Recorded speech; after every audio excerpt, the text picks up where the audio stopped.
चलिए हम बात कर रहे थे फुटबॉल पे, फुटबॉल की चर्चा कर रहे थे, उसमें काफ़ी हद तक आपका कंप्लीट हो चुका है। उसमें अब बात करना हमें ऑफ साइड की, किसकी बात करनी है?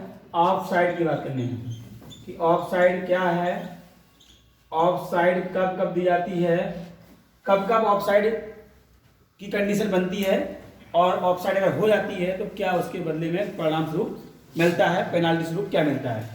ऑफ साइड कब कब दी जाती है, मतलब ऑफ साइड कब कब नहीं होती। पहले बात कर लेते हैं कि ऑफ साइड कब कब नहीं होगी, मतलब कुछ ऐसी कंडीशन है खेल के दौरान कि ऑफ साइड नहीं होगा, तो मेरे साथ लिखा हुआ है कि ऑफ साइड कब कब नहीं दी जाती है। ठीक है, इस बात ध्यान दिए कि ऑफ साइड कब कब नहीं दी जाएगी।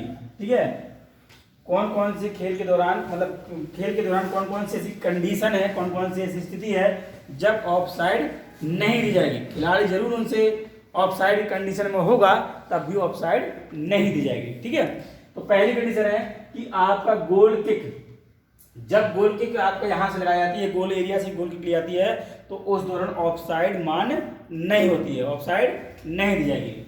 फिर कॉर्नर के कॉर्नर से ली जाती है तो उस समय भी आपका ऑफ साइड होती हुई ऑफ साइड नहीं दी जाती है। ठीक है, फिर आपका है थ्रो इन, इस दौरान भी जब हम थ्रो करते हैं, अगर खिलाड़ी हमारे गोल पोस्ट नजदीक भी खड़े हुए तब भी ऑफ साइड नहीं दी जाती है। तो आप क्वेश्चन आएगा कि ऑफ साइड नहीं दी जाती है किन किन स्थितियों में। Option number 1 goal kick, option number 2 corner kick, option number 3 आपका थ्रो इन। उपरोक्त में से सभी, तो क्या होगा? उपरोक्त में सभी। इस स्थिति में, इस कंडीशन में ऑफ साइड नहीं दी जाएगी। थ्रो इन और आपका कॉर्नर किक और गोल किक के दौरान ऑफ साइड नहीं दी जाती है। खिलाड़ी खड़ा भी होगा तब भी ऑफ साइड नहीं दी जाएगी। ठीक है, अब बात करनी है कि कब कब दी जाती है। अब आप देख लीजिए कब कब दी जाती है। ऑफ साइड है होगी किन किन दशाओं में ऑफ साइड हो जाती है, दी जाती है मतलब किन किन दशाओं में ऑफ साइड हो जाती है। ठीक है, तो है लिखा है, पहले तो मैंने इसको देख लीजिए कि ऑफ साइड अगर हो जाती है, दशाओं की बात बता कि अगर ऑफ साइड हो गई तो उसकी पेनाल्टी स्वरूप क्या मिलेगा? हमको मिलेगी इनडायरेक्ट किक मिलेगी, अप्रत्यक्ष किक दी जाती है। अगर ऑफ साइड किसी टीम से हो जाती है, अगर किसी टीम से ऑफ साइड हो जाती है तो पेनाल्टी स्वरूप, मतलब दंड स्वरूप आपको क्या मिलती है?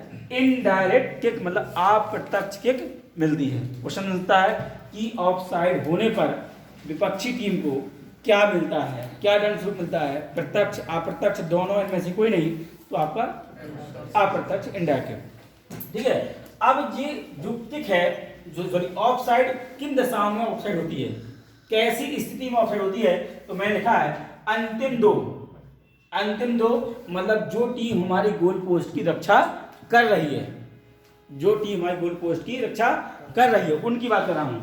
अंतिम दो विपक्षी खिलाड़ी, ठीक है, अंतिम दो विपक्षी खिलाड़ी से विपक्षी गोल पोस्ट के पास खड़े होने पर ऑफ साइड देता है। कहने का तात्पर्य यह है, मैं लिखा है अंतिम दो विपक्षी खिलाड़ी से विपक्षी के गोल पोस्ट के पास खड़े होने पर ऑफ साइड दिया जाता है।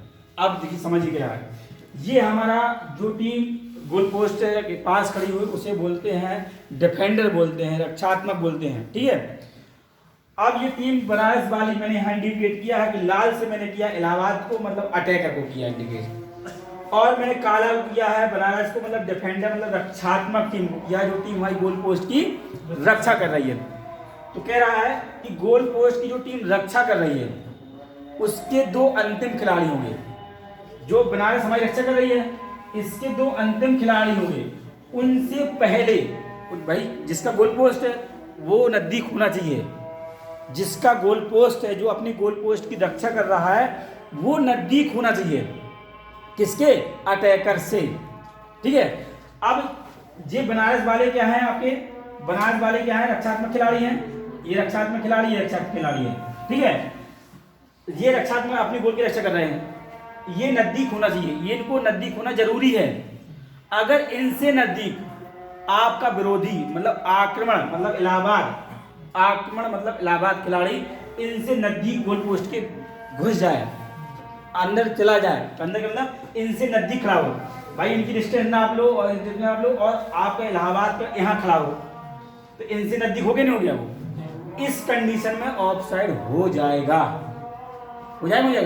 ठीक है, अभी हम बात कर लेते हैं ऑफ साइड। अभी कुछ कंडीशन और है इसमें, देखिए मैंने एक पॉइंट ऐसा दिया था, कब कब नहीं जाए, नहीं पे वापस आ जाइए, अभी नहीं पे वापस आ जाइए कि कब कब नहीं जाइए। एक पॉइंट छूट गया इसमें कि यदि वो है अंतिम खिलाड़ी के बराबर खड़ा हो, अंतिम खिलाड़ी के बराबर खड़ा हो, मतलब यहां खड़ा बराबर पे, अंतिम खिलाड़ी के बराबर पकड़ा हुआ है, बराबर स्थिति पे है तो ऑफ साइड नहीं होगी, बराबर पकड़ा हो तो ऑफ साइड नहीं होगी। ठीक है, ये तो होगी नहीं बात हुई। अब हम पुनः आते हैं कि ऑफ साइड कब होगी।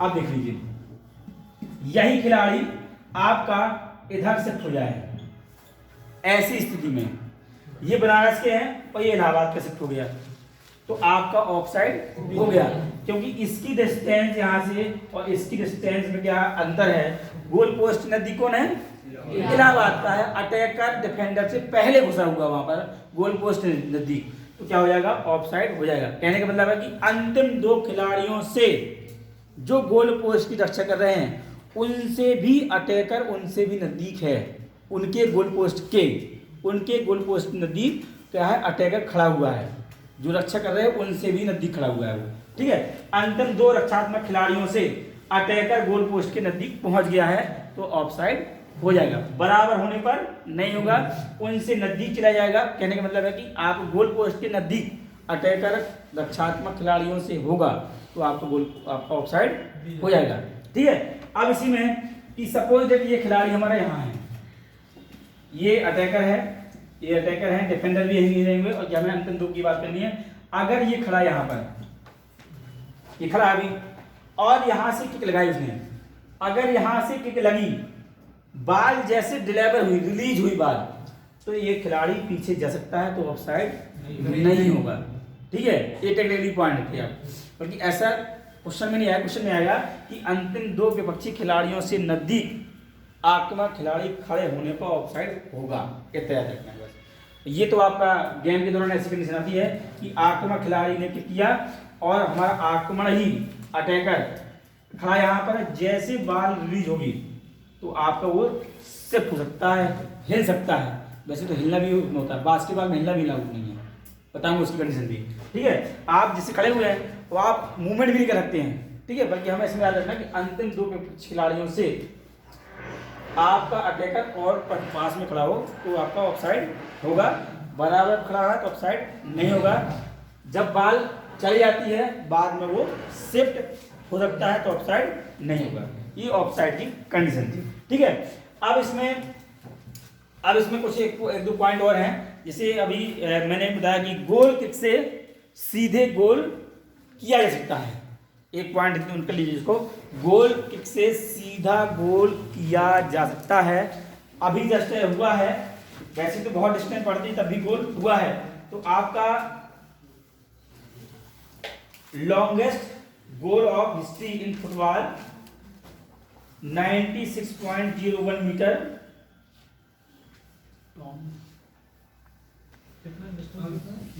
गोल किक ये जानना है कि सीधे गोल किक से सीधे गोल किया जाता है। अभी तक इतिहास में नहीं हुआ था, पहली बार इतिहास में हुआ है। इतिहास में पहली बार फुटबॉल में गोल किक से सीधे गोल टॉम किंग के द्वारा किया गया है। टॉम किंग के द्वारा किया गया है। जो गोल की दूरी थी, मतलब आप जहां से किया और गोल पोस्ट में गया, उसकी दूरी थी आपकी 96.01 मीटर। 96.01 मीटर। ठीक है, 96.01 मीटर। अब इसी में आपका है कि कुछ आपके फॉर्मेशन है, खेलने की पद्धति है कि हम ग्राउंड में किस फॉर्मेशन में खेलते हैं। ये हमारी टैक्टिक्स और टेक्निक में आता है कि हम किस रणनीति से खेलें कि गेम में हम विजेता हों। तो उसके लिए फॉर्मेशन है, आप चाहे 4-5-3-2 आप ऐसे कर सकते हैं, 5-3-2। इसमें गोलकीपर तो रहेगा सब में। ठीक है, 5-3-2-1 मतलब एक गोलकीपर और आपका 2 आपके बैक में खेलेंगे, राइट बैक और लेफ्ट बैक, फिर आपके बैक में फॉरवर्ड बढ़ाएंगे और फिर आपके सेंटर फॉरवर्ड रह जाएंगे वाले, ठीक है। तो आपके मैंने बनाया ये गोलकीपर हो गया ये, फिर आपके 2 बैक में हो गए, ठीक है। तो 1 2 3 4 5 6 7 8 9 10 11, ठीक है। कहने का मतलब है कि आपका एक गोलकीपर हो जाएगा, बाकी कह रहा है कि 2, तो 1 2 ये हो गए, फिर आपका 3 1 2 3, फिर 5 1 2 3 4 5, मतलब फॉरवर्ड में कितने खिलाएंगे, 5 खिलाएंगे, ठीक है। इसमें भी रहता है विंग खिलाड़ी, विंग का मतलब होता है जो किनारे में खेलता है, विंग का मतलब आपका जो किनारे में खेलता है, ठीक है। सेंटर फॉरवर्ड भी होता है, बल्कि विंग होता है जो आपके किनारे में खेलता है। अब इसी में फॉर्मेशन है 4 2 4, तो आपका एक गोलकीपर हो जाएगा, फिर आपका 4 बैक में हो जाएंगे, फिर आपको 2 बीच में रहेंगे मध्य में, फिर 4 आगे रहेंगे, ठीक है। वो अपने में टैक्टिस है कि जैसे में हम अपना रक्षा भी कर सकते हैं और फॉरवर्ड भी अच्छी कर सकते हैं। फिर 3 4 4 है आपके एक गोलकीपर, फिर 4 फिर 3 फिर 3, ठीक है। फिर 4 3 3 एक गोलकीपर, फिर आपके 4 फिर 3 फिर 3। इस तरह आप कोई फॉर्मेशन सकते हैं।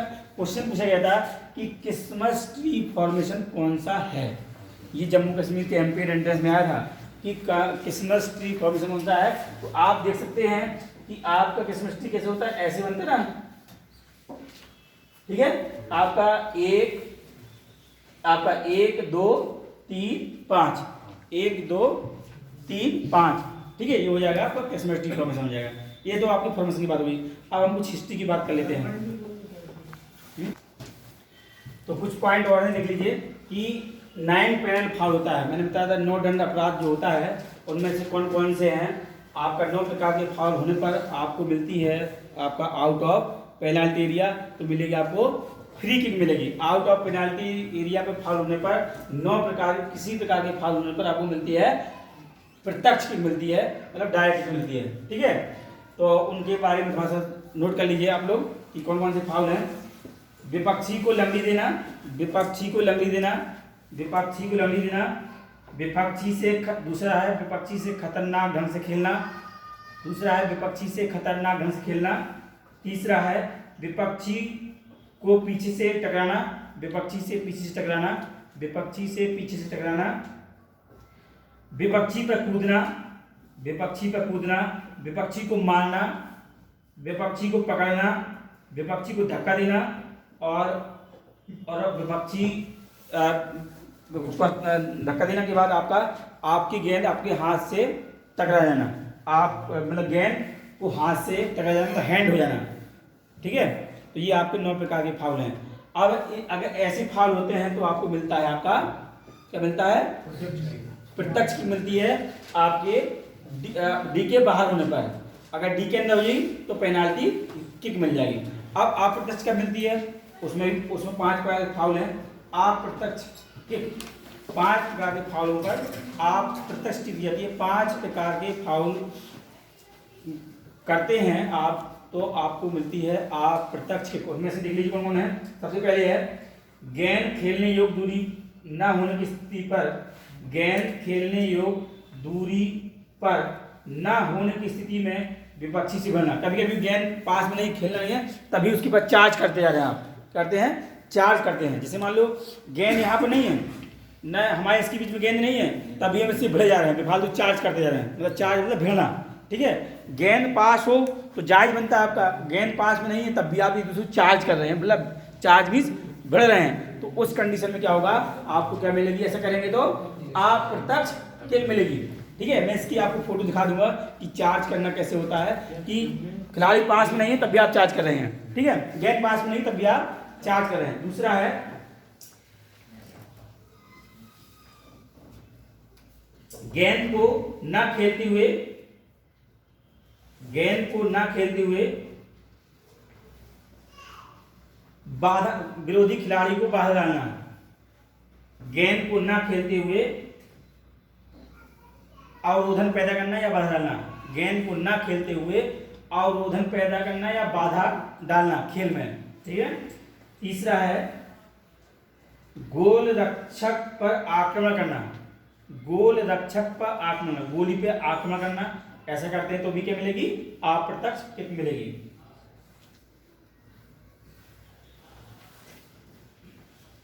नंबर 4 है गोल रक्षक के रूप में खेलते समय, गोल रक्षक के रूप में खेलते समय गेंद को हाथ में लेकर बाउंस करके 4 से अधिक कदम ले ले, बाउंस करके 4 से अधिक कदम ले ले। और नंबर 5 होगा खतरनाक ढंग से खेलना, खतरनाक ढंग से खेलना। तो ये हो जाएंगे आपके। आपको याद रखना है कि 9 प्रकार के फाउल में आपको मिलती है प्रत्यक्ष किक मिलती है, और 5 प्रकार के फाउल में मिलती है आपकी अप्रत्यक्ष मिलती है। ठीक है, अब आप आइए हिस्ट्री ऑफ फुटबॉल पे आइए। ठीक है, आपका सॉरी कार्ड लिख लीजिए, कार्ड भी लिख लीजिए कि कौन कौन सी गलती करते हैं तो कैसा कार्ड मिलता है। आपको चेतावनी के लिए, वार्निंग के लिए आपको पीला कार्ड दिखाया जाता है। वार्निंग के लिए कैसा है, वार्निंग के लिए पीला कार्ड है, और गेम से निष्कासन के लिए आपका है लाल कार्ड। लाल कार्ड, रेड कार्ड आपका है एक्सपल्सन के लिए, निष्कासन के लिए, और वार्निंग के लिए है पीला कार्ड। ठीक है, पीला कार्ड तभी मिलता है कि आप किसी पर थूकें और उससे हिंसा, गाली गलौज ऐसी करें, उस पर हिंसा मारपीट कर दें, तो आपको लाल कार्ड देके बाहर किया जाता है। अब कुछ हिस्ट्री है इंपॉर्टेंट, वो भी देखिए हिस्ट्री में थोड़ा नोट कर लीजिए पॉइंट, कुछ पॉइंट इसमें नोट कर लीजिए आप हिस्ट्री में। ठीक है, सबसे पहले नोट करिए कि इंग्लैंड में मंगलवार का दिन फुटबॉल दिवस के रूप में मनाया जाता है। इंग्लैंड में मंगलवार का दिन फुटबॉल दिवस के रूप में मनाया जाता है। इंग्लैंड में मंगलवार का दिन फुटबॉल दिवस के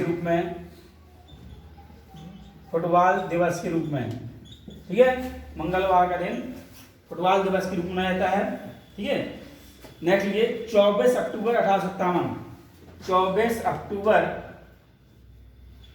1857, 1857, 24 अक्टूबर 24 अक्टूबर 1857 में आपका शेफील्ड फुटबॉल क्लब बना। शेफील्ड फुटबॉल क्लब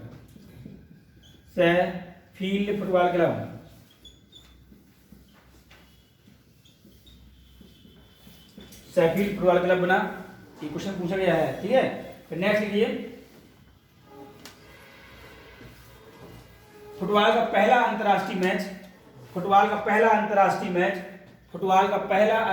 मैच 1 नवंबर 1872, 1 नवंबर 1872 ये आपका टेट में आया था, टीईटी में आया था ये। 1 नवंबर 1872 को इंग्लैंड और स्कॉटलैंड के बीच हुआ। इंग्लैंड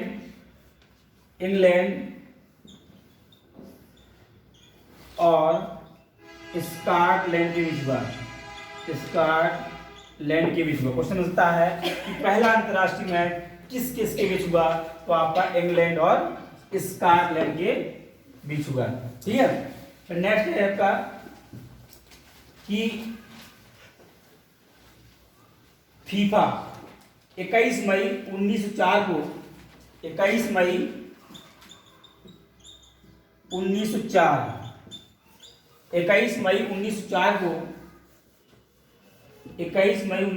को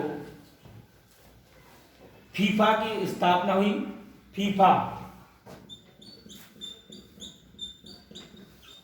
की स्थापना हुई। इसका फुल फॉर्म लिख लीजिए, federation international de football association.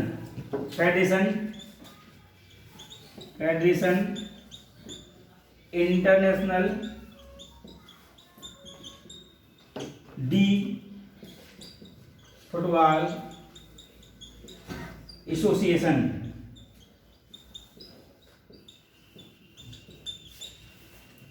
ठीक है, एफ से मतलब फेडरेशन, फिर आई से मतलब इंटरनेशनल, फिर आपका एफ से मतलब आपका फुटबॉल, और ए से मतलब एसोसिएशन। इंग्लिश में भी लिख लीजिए इसको, आपका फेडरेशन इंटरनेशनल, डी आपका साइलेंट एफ में डी फुटबॉल एसोसिएशन। इसकी स्थापना हुई थी 1904 में। नेक्स्ट लिखिए 13 जुलाई 1930 को 13 जुलाई 1930 को प्रथम विश्व कप का आयोजन हुआ। 13 जुलाई 1930 को 13 जुलाई 1930 को प्रथम विश्व कप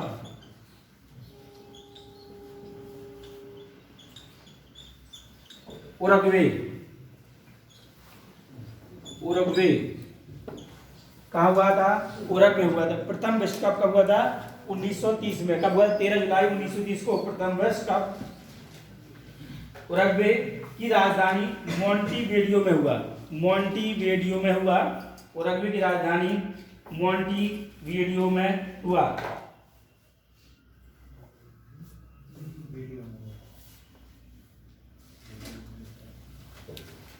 हाँ, अब आगे इसमें प्रथम विश्व कप विजेता को 1800 ग्राम सोने से निर्मित, प्रथम विश्व कप विजेता को 1800 ग्राम सोने से निर्मित 30 इंच ऊंचा जुल्म रेमे कप प्रदान किया गया। जुल्म रेमे कप, ये पूछ सकता है प्रथम विश्व कप में कौन सा कप मिला? तो जुल्म रेमे कप। जुल्म रेमे कप प्रदान किया गया था और 30 इंच ऊंचा था। कितना था? 30 इंच ऊंचा था।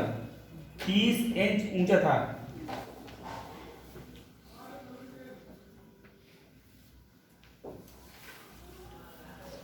अब इसी में आगे लिख लीजिए, जो जज रमेश कप था वो आपका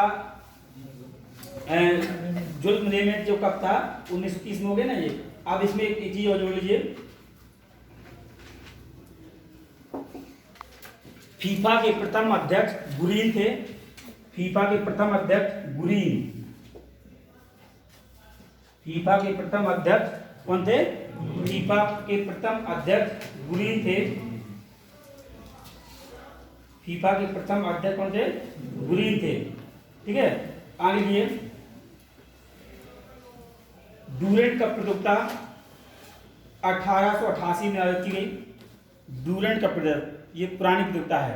डूरेंट कप प्रतियोगिता 1888 में आयोजित की गई। एशिया की सबसे पुरानी प्रतियोगिता है ये। एशिया की सबसे पुरानी प्रतियोगिता है डूरेंट कप 1888।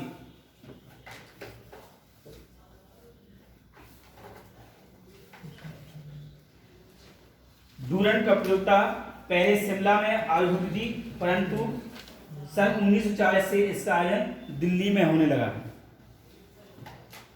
डूरेंट कप प्रतियोगिता पहले शिमला में आयोजित होती थी, परंतु सन 1940 से इसका आयोजन दिल्ली में किया जाने लगा। संतोष ट्रॉफी आगे, संतोष ट्रॉफी 1941 से प्रारंभ की गई। संतोष ट्रॉफी 1941।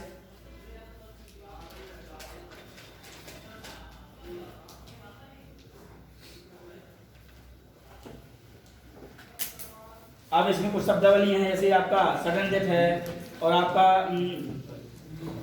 कॉर्नर किक हो गया, स्ट्राइकर हो गया, डायरेक्ट किक है, ऐसी शब्दावली है। बाकी आपको बाद में बताया जाएगा। ठीक है, थैंक यू सो मच।